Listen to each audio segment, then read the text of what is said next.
ನಮಸ್ತೆ. ಇವತ್ತು ಯಾವುದ್ರ ಬಗ್ಗೆ ಮಾತಾಡ್ತೀನಿ ಅಂದರೆ, ನಮ್ಮ ಏಜ್ ಅವ್ರಿಗೆ ತುಂಬ ಕಾಮನ್, ಅಥವಾ ನಂಗಿಂತ ದೊಡ್ಡವ್ರಿಗೂ ತುಂಬ ಕಾಮನ್. ಹೊಸ ಜನ್ರೇಷನ್ ಏನಿದೆ ಅವ್ರಿಗೆ ತುಂಬ ಸ್ಪೆಷಲ್ ಅನಿಸುತ್ತೆ. ಏನಪ್ಪ ಅಂದರೆ ಮಡಿಕೆ ನಮ್ಮ ಕಾಲದಲ್ಲಿ ನಾವು ಚಿಕ್ಕವರಿದ್ದಾಗೆಲ್ಲ ಅಜ್ಜಿ ಅವರು ಎಲ್ಲ ಅಡುಗೆ ಮಾಡೋರು ಎಲ್ಲರೂ ನೋಡಿರ್ತೀವಿ. ಬಟ್ ಈಗ ಒಂಥರ ಟ್ರೆಂಡು ಬಂದಿದೆ ಆ್ಯಂಡ್ ಸ್ಪೆಷಲ್ ಮಡಿಕೆಗಳು ಸಿಗ್ತಾ ಇದೆ ಮೊದಲಿಗಿಂತ ಹೋಲಿಸಿದ್ರೆ. ಈಗ ವೆಲ್ ಸೀಸನ್ಡ್ ಅಂಡ್ ಕರೆಕ್ಟಾಗಿ ಅದನ್ನ ಸುಟ್ಟು ಹದವಾಗಿ ಬೇಯಿಸಿರೋಂಥ ಮಡಿಕೆಗಳೆಲ್ಲ ಸಿಗ್ತಾ ಇದೆ. ಸೊ ಅದನ್ನ ನಾನು ಅಮೆಝಾನ್ನಿಂದ ತರಿಸಿದ್ದೀನಿ. ಒಂದು 4-5 ಮಡಿಕೆ ತರಿಸಿದ್ದೀನಿ. ಅದರಲ್ಲಿ ಒಂದನ್ನ ನಾನು ನಿಮ್ಗೆ ತೋರಿಸ್ತೀನಿ ಹೇಗಿದೆ, ಹೇಗೆ ಪ್ಯಾಕ್ ಮಾಡಿದಾರೆ ಅವರು. ತುಂಬ ಸ್ಪೆಷಲ್ ಆಗಿದೆ ಮಡಿಕೆಗಳು ನೋಡಿ. ಈ ಬಾಕ್ಸ್ನ ನಾನು ಅಮೆಝಾನಿಂದ ತರಿಸಿದ್ದೀನಿ. ಕ್ರಾಫ್ಟ್ಮನ್ ಇಂಡಿಯಾ ಅವ್ರದ್ದು ಸ್ಪೆಷಲ್ ಆಗಿದೆ ಟೆರಕೋಟ ಪಾತ್ರೆಗಳು, ಅಂದರೆ ಮಣ್ಣಿನ ಮಡಿಕೆಗಳು ಹೇಗಿದೆ ಅಂತ ತೋರಿಸಿರೋದು. ತುಂಬ ಚೆನ್ನಾಗಿ ಪ್ಯಾಕ್ ಮಾಡಿರ್ತಾರೆ ಆ್ಯಂಡ್ ತುಂಬ ಚೆನ್ನಾಗಿ ಸೀಸನ್ಡ್ ಆಗಿದೆ.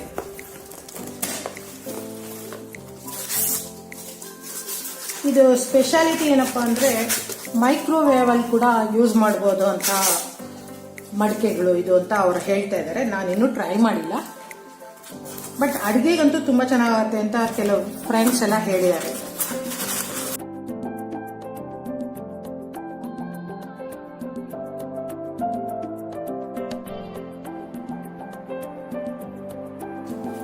ಐ ಥಿಂಕ್ ಇದು ಕೇರಳದಿಂದ ಬಂದಿದೆ ಅನಿಸುತ್ತೆ ಐಟಮ್ಸು.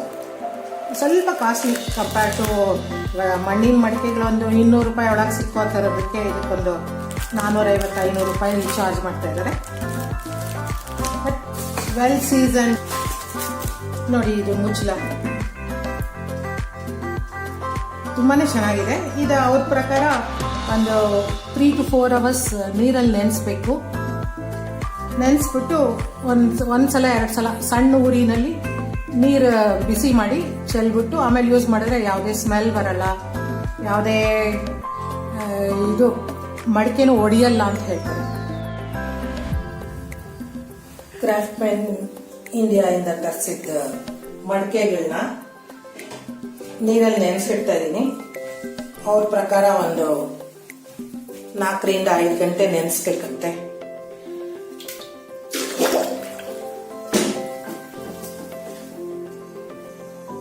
ತುಂಬಾ ವರ್ಷಗಳ ಮೇಲೆ ನಾನೊಂದು ಕುಂಬಾರ್ ಮಡಿಕೆ ತಗೊಂಡಿದ್ದೀನಿ. ಇದಕ್ಕೊಂದು 100 ರೂಪಾಯಿ ಕೊಟ್ಟಿದ್ದೀನಿ. ಇದು ಸೀಸನಿಂಗ್ ಮಾಡಿ ಏನಾಗುತ್ತೆ ಅಂತ ನೋಡಬೇಕು. ಬಟ್ ಕ್ರಾಫ್ಟ್ಮನ್ ಅವ್ರದ್ದು ಇನ್ನೂ ಚೆನ್ನಾಗಿದೆ ಅಂತ ಹೇಳ್ತಾ ಇದ್ದಾರೆ. ಜಸ್ಟ್ ನಾನು ಸೋಕ್ ಮಾಡಿ ಇಡ್ತಾ ಇದ್ದೀನಿ ಎಲ್ಲಾನು ಒಟ್ಟಿಗೆ. 3-4 ಅವರ್ಸ್ ಹೀಗೆ ಇಟ್ಬಿಡ್ಬೇಕು ಅಂತ ಹೇಳಿದ್ದಾರೆ. ಅದರಿಂದ just I am keeping like that. ಎಲ್ಲ ಮಡಿಕೆಗಳನ್ನು 4 ಅವರ್ಸ್ ನೀರಲ್ಲಿ ನೆನೆಸಿ ಕ್ಲೀನಾಗಿ ತೊಳೆದು ನೀರು ಕುದಿಯಕ್ಕೆ ಇಟ್ಟಿದ್ದೀನಿ. ಸಣ್ಣ ಊರಿನಲ್ಲಿ ಈ ಥರ ಅಟ್ಲೀಸ್ಟ್ ಒಂದು 3 ಸಲ ಆದರೂ ನೀರು ಕುದಿಸಿ ಚೆಲ್ಲಬೇಕು. ಮಣ್ಣಿನ ಪಾತ್ರೆಗಳನ್ನೆಲ್ಲ ಕ್ಲೀನಾಗಿ ಕುದಿಸಿ 3-4 ಸಲ ಆಮೇಲೆ ಇವತ್ತು ತೊಳೆದು ಇಟ್ಟಿದ್ದೀನಿ. ನಾನು ಇದರಲ್ಲಿ ಹುಕ್ಕಿ ಮಾಡೋಣ ಅಂತಿದ್ದೀನಿ, ಇದರಲ್ಲಿ ಪ್ಲೈನ್ ಅನ್ನ ಮಾಡೋಣ ಅಂತಿದ್ದೀನಿ, ಇದರಲ್ಲಿ ಒಂದಿಷ್ಟು ಪಲ್ಯ ಮಾಡೋಣ ಅಂತಿದ್ದೀನಿ. ಆಕ್ಚುಲಿ ನೀವು ಯಾವಾಗಲೂ ಜ್ಞಾಪಿಸ್ಕೋಬೇಕು, ನಮ್ಮ ಅಜ್ಜಿಯವರೆಲ್ಲ ಖಾಲಿ ಪಾತ್ರೆಗೆ ಏನು ಇದು ಮಾಡ್ತಿರ್ಲಿಲ್ಲ. ಒಂದೇ ಸಲ ಅಕ್ಕಿ ತೊಳೆದು ಇಡಲ್ಲ. ಅನ್ನ ಮಾಡೋಕ್ಕಾಗಲಿ ಇದಕ್ಕಾಗಲಿ ಫಸ್ಟ್ ಒಂದು ಸ್ವಲ್ಪ ಬಿಸಿನೀರು ಮಾಡಿ ಆಮೇಲೆ ಅದರೊಳಗೆ ಬೇಳೆ ಆಗಲಿ ಅಕ್ಕಿ ಆಗಲಿ ಎಲ್ಲ ಹಾಕ್ತಾ ಇದ್ರು. ಸೇಮ್ ಅದೇ ಪ್ರೊಸೀಜರ್ ಫಾಲೋ ಮಾಡ್ತಾ ಇದ್ದೀನಿ ನಾನು. ನೀರು ಹಾಕಿದ್ದೀನಿ ಇದಕ್ಕೆ. ಮತ್ತೆ ಈಗ ಸಣ್ಣ ಊರಿನಲ್ಲಿ ಇದೆಲ್ಲ ಬಿಸಿಗೆ ಇಟ್ಕೊಳ್ಳೋಣ.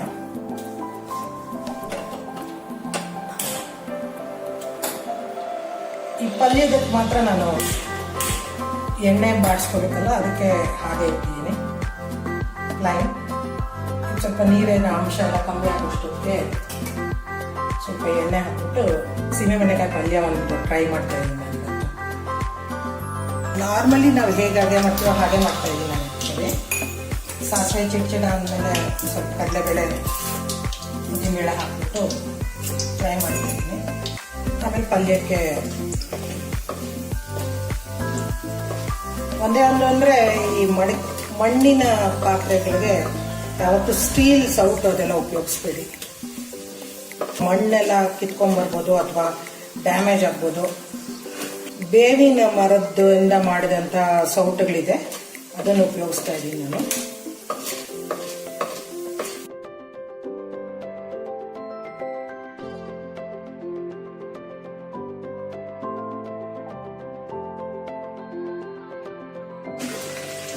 ಇದ್ರ ಮೇಲೆ ಮುಚ್ಚಿಟ್ಬಿಡ್ತೀನಿ. ಇದರ ಮುಚ್ಚಳನ ಸ್ವಲ್ಪ ಬೇಯ್ಕೊಳ್ಳಿ. ಅದು ಕುಕ್ಕಿ ಮಾಡೋದಕ್ಕೋಸ್ಕರ ಸ್ವಲ್ಪ ಹೆಸರುಬೇಳೆ ಈ ಮಡಕೆಗೆ ಹಾಕ್ತಾ ಇದ್ದೀನಿ. ಅಕ್ಕಿ ತೊಳೆದಿಟ್ಕೊಂಡಿದ್ದೀನಿ ಪ್ಲೈನ್ ಅನ್ನಕ್ಕೆ, ಇದನ್ನ ಇದಕ್ಕೆ ಹಾಕ್ತೀನಿ. ಎಕ್ಸಾಕ್ಟ್ಲಿ 20 ನಿಮಿಷಕ್ಕೆ ಅನ್ನ ಆಗಿದೆ. ಇದು ಆಕ್ಚುಲಿ ನಾನು ಇಲ್ಲಿ ಕುಂಬಾರರದೊಂದು ಮಡಕೆ ತಗೊಂಡಲ್ಲ ಅದು, ಬಟ್ ಸ್ವಲ್ಪ ಆಚೆ ಒಂದು ಲೇಯರ್ ಎಲ್ಲ ಪಟ್ ಪಟ್ ಅಂತ ಹೊಡ್ಕೊತಿದೆ. ಬಟ್ ಅನ್ನ ಅಂತೂ ಚೆನ್ನಾಗಿದೆ ಇದರಲ್ಲಿ.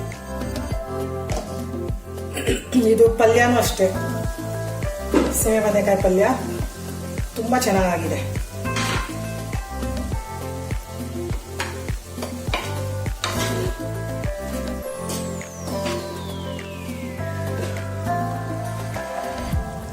ನೋಡಿ ಪಲ್ಯ ಅಷ್ಟು ಚೆನ್ನಾಗಿದೆ. ನಾರ್ಮಲ್ ಯಾವ ಬಾಣಲೆಯಲ್ಲೆಲ್ಲ ಮಾಡ್ತೀವಲ್ಲ ಆ ಥರನೇ ಮಾಡಿದ್ದೀನಿ, ಬಟ್ ತುಂಬಾನೇ ಚೆನ್ನಾಗಿದೆ ಫ್ಲೇವರು ಇದು ಎಲ್ಲ. ಇಲ್ಲಿ ಹೆಸರುಬೇಳೆ ಬೇಯಕ್ಕೆ ಇಟ್ಟಿದ್ದೆ, ಇದು ಸಹಿತ ಒಂದು ಮುಕ್ಕಾಲು ಬೆಂದಿದೆ 20 ನಿಮಿಷಕ್ಕೆ.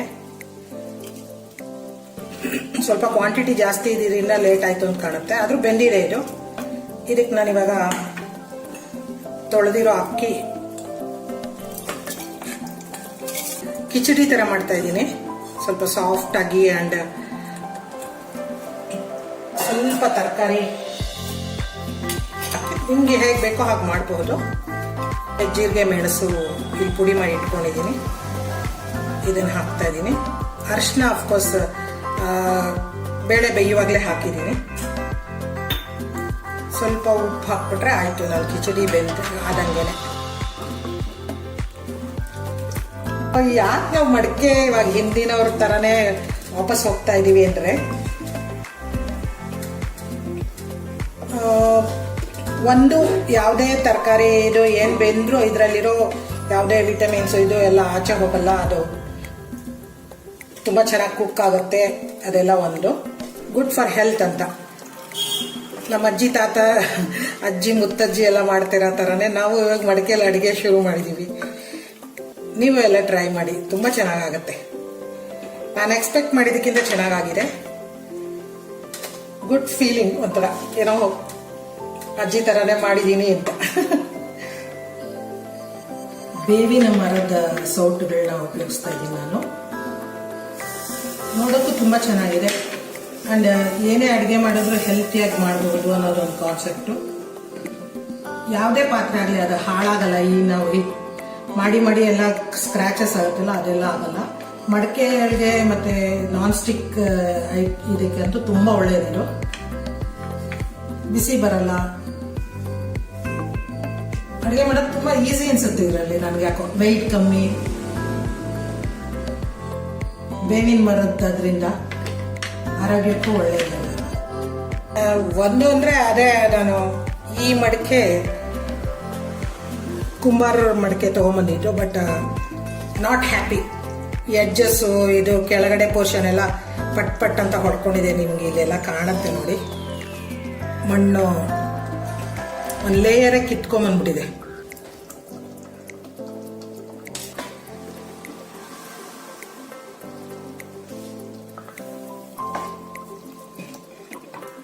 ಹೋಗಿ ಅನ್ನ ಎಲ್ಲ ಚೆನ್ನಾಗಿದೆ.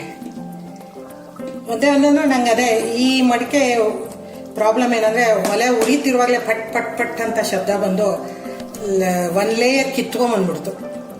ಅದಕ್ಕೆ ಐ ಫೀಲ್ ಮೋಸ್ಟ್ಲಿ ಇನ್ನೂ ಸ್ವಲ್ಪ ಚೆನ್ನಾಗಿ ಸೀಸನಿಂಗ್ ಮಾಡಬೇಕು ಅನ್ಸುತ್ತೆ. ಇದಾದರೆ ಸೀಸನ್ಡ್ ಮಡಿಕೆಗಳೇ ಆಗಿರೋದ್ರಿಂದ ತುಂಬ ಚೆನ್ನಾಗಿ ಆಯಿತು ಅಡುಗೆನೂ.